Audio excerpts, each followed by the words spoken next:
Who is Donald Trump? No, who is he really? Who does he believe he is? In this video, we're going to look for the signs and symbols. A mother named Mary, born and raised on a little island in Stornoway, Scotland. Raised in a meager hut, as you see before you.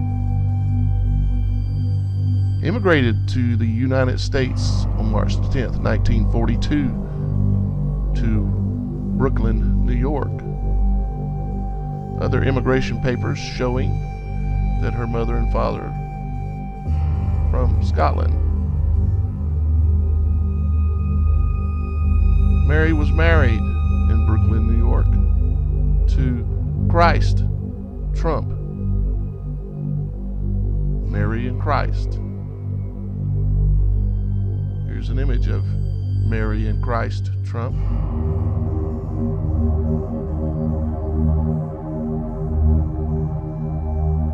So who is this man? Who does he believe he is? What place does he hold in history? We are going to look at many signs and symbols as to who Donald J. Trump is. He was born 14th of June, 1946, current age of 70. On Donald's birthday, June the 14th of 2016, he flew on a campaign stop into Charlotte, North Carolina, with much fanfare.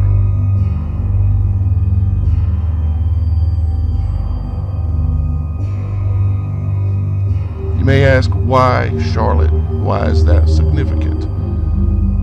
Well, because there's another place other than the campaign stop that Donald J. Trump wanted to visit. He wanted to visit the Bank of America Center. And he did, on June the 14th, visit the Bank of America Center. The Bank of America Center you can see here at the top with the burning bush, the biblical burning bush atop the Bank of America Center.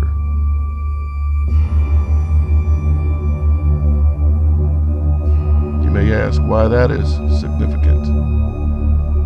Well, just remember that. We're going to get into that now.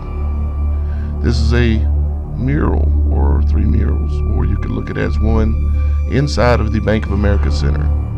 We're going to look at all three sections and do a little analysis of each section. One section having more to do with the Donald than anything else.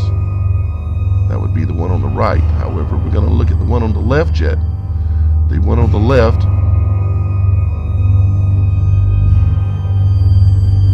you might look at it as a sign of the times.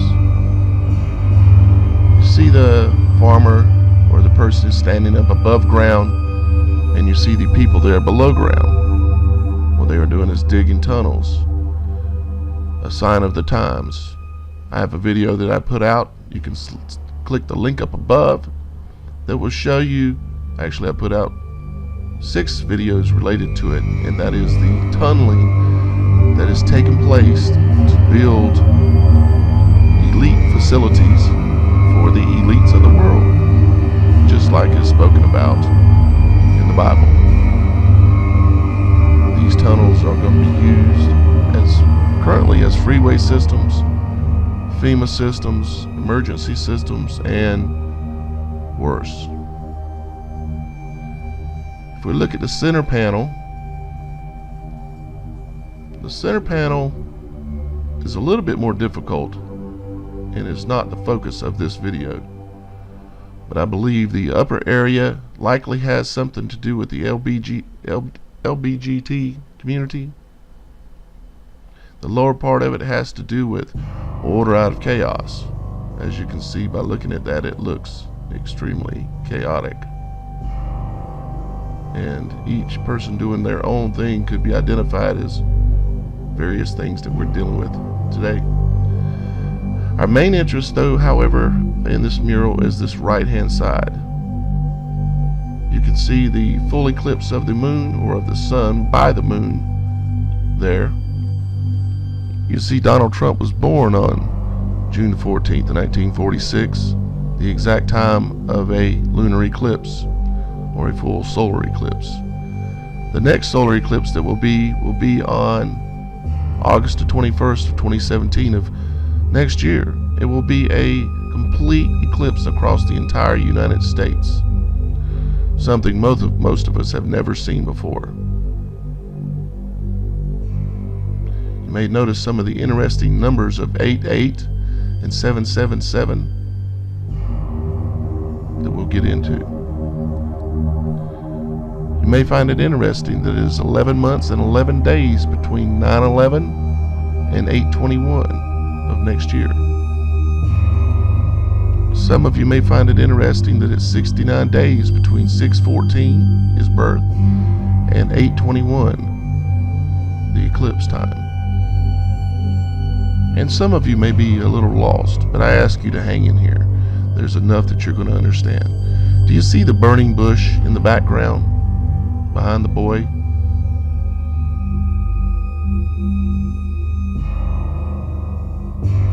Like the burning bush on top of the Bank of America Center? That is not a coincidence. As a matter of fact, it's very important. You see, you may also see the bride of the Christ on the left-hand side there, being taken up. Another interesting aspect of this mural. So the burning bush, where does it come into play in history? Well, the Presbyterians, which Donald Trump is a professed Presbyterian,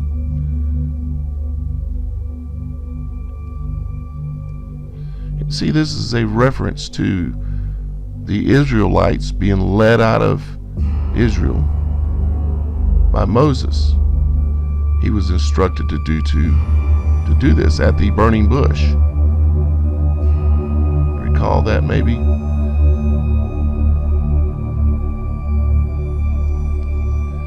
Now, he was instructed to take them to the land of milk and honey. The land of milk and honey is the promised land. And where is Donald Trump these days? Well, some of you understand that he's just in New York City. He's going to Washington, D.C. But I believe the promised land is something else. You see, this right here is the rock that is inside the Rock of the Dome in Israel, in Jerusalem. It is an exact match for the western half of the United States. You can click the link above to watch the entire video about this. And we're going to take a look at a few other things about this image. You can see the way this goes together when you put two of these images side by side, is it creates a pathway, the path of humanity. When I adjust the coloring, you can see that it creates what appears to be a female woman. Basically, legs and so on. Just by adjusting the colors. So you have all of these things in this image, and I'm going to show you ultimately before this video is over with how this ties in exactly. Now let's take a look at his jacket, the jacket that the boy is wearing. What is this jacket? You see the buttons? You have two rows or several rows on each side. And the way the collar is a little chop collar. Well, this is a Knights Templar jacket. The design of Knights Templar. The Knights Templar were originally the protectors of Christianity. You may notice that the Knights Templar only used the colors red and blue, the only colors that Trump wears on his ties. The Knights Templars are part of the Freemasonic system. Now you may say, well, what does this have to do with Trump on the right as a little boy and the image of the other little boy on the left? Well, I believe there's enough evidence that exists to show that Trump is a Knights Templar member. He is above being a Mason. He is beyond that system. He is an elite in public, which is unusual.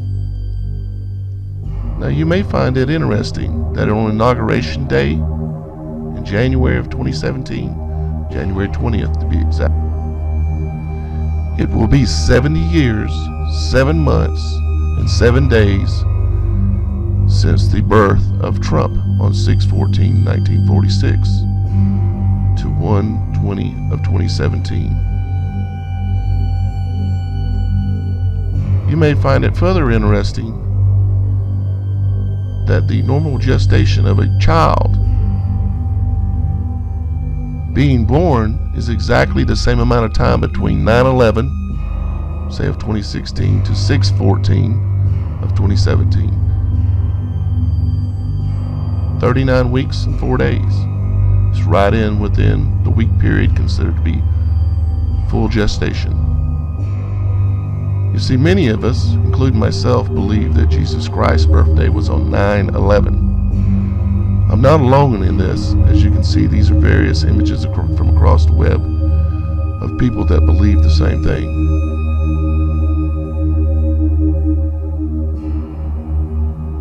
You may find this interesting, that on the Republican website, GOP.com, they said, "Merry Christmas to all. Over 2 millennia ago, a new hope was born into the world, a Savior who would offer the promise of salvation to all mankind.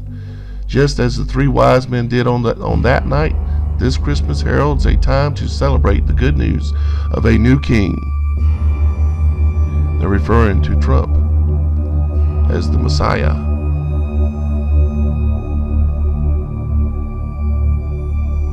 To be the return of Christ, he would need to be the offspring of David. It says, "Blessed are those who wash their robes, that they have the right to the tree of life and may go through the gates into the city."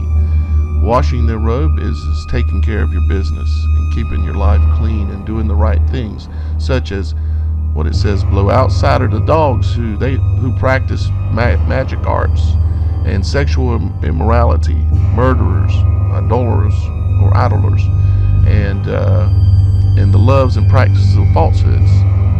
It says, "I, Jesus, have sent my angel to give you the testimony for the churches. I am the root and the offspring of David and the bright morning star." And why does this have anything to do with anything? Well, there are many organizations and people out there calling Trump is a godsend, an imperfect messenger of God, but nevertheless, a King David of our time. And then you have other sites, people out there such as Jerry Falwell comparing him to King David, which is like comparing him to Christ anyway, or at least the bloodline. Or even something more interesting I want to show you. Let's say Trump spent $88 million of his own money on his campaign. Let's say Trump had 88 offices across the nation during his campaign. Let's say Trump had 88 events, campaign stops during his campaign. Let's say that Trump is equal to 88 in gematria, which is a 10,000-year-old language of converting numbers and letters to language. Let's say that Donald J. Trump is 888. And to many, 888 is the number of Jesus. It's said over and over in many places that I've studied. And it has come clear to me that Donald Trump's number is 888 as well. He even has 88 on the front of his podiums everywhere he speaks.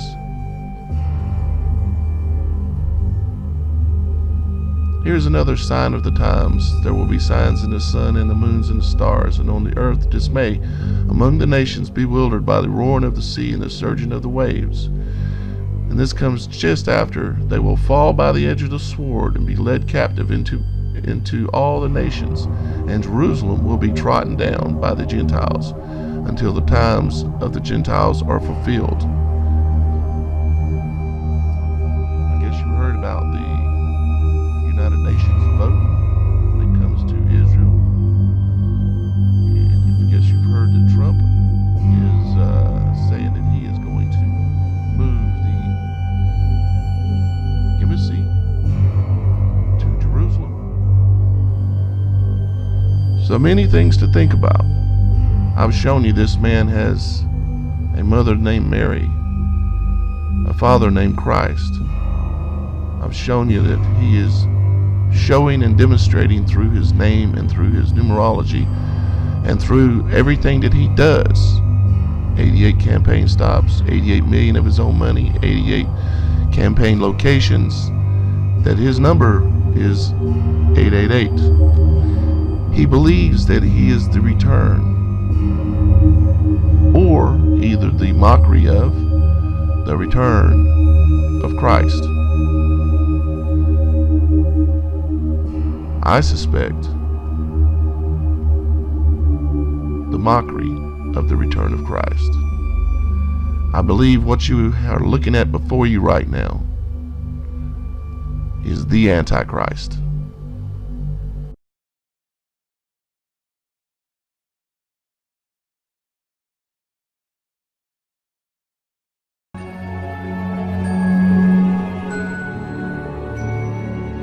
On her way to work one morning, down the path along the lake, a tender-hearted woman saw a poor, half-frozen snake. Interesting. His pretty-colored skin had been all frosted with the dew. "Oh well," she cried, "I'll take you in, and I'll take care of you. Take me in, O tender woman. Take me in, for heaven's sake. Take me in, O tender woman." Sighed the vicious snake. She wrapped him up cozy in a curvature of silk and then laid him by the fireside with some honey and some milk. Now she hurried home from work, and that night, as soon as she arrived, she found that pretty snake she'd taken and revived. "Take me in, O tender woman. Take me in, for heaven's sake. Take me in, O tender woman," sighed the vicious snake. Now she clutched him to her bosom. "You're so beautiful," she cried.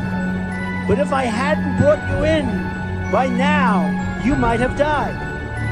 She stroked his pretty skin, and then she kissed and held him tight. But instead of saying thank you, that snake gave her a vicious bite. "Take me in, O tender woman. Take me in, for heaven's sake." Let me in, Papa. Let me in. Sighed the vicious snake. "I saved you," cried the woman, "and you've bit me. Heavens, why? You know your bite is poisonous, and now I'm going to die." "Oh, shut up, silly woman," said the reptile with a grin. "You knew damn well I was a snake before you took me in." Does that make sense to anybody? Does that make any sense? Oh, happy birthday. They're singing happy birthday. Don't tell me happy. I don't want to hear about that birthday. Thank you, darling. That's so nice. I don't know if I want. I'm very torn on that birthday. I'm very torn. You understand me? I'm very torn.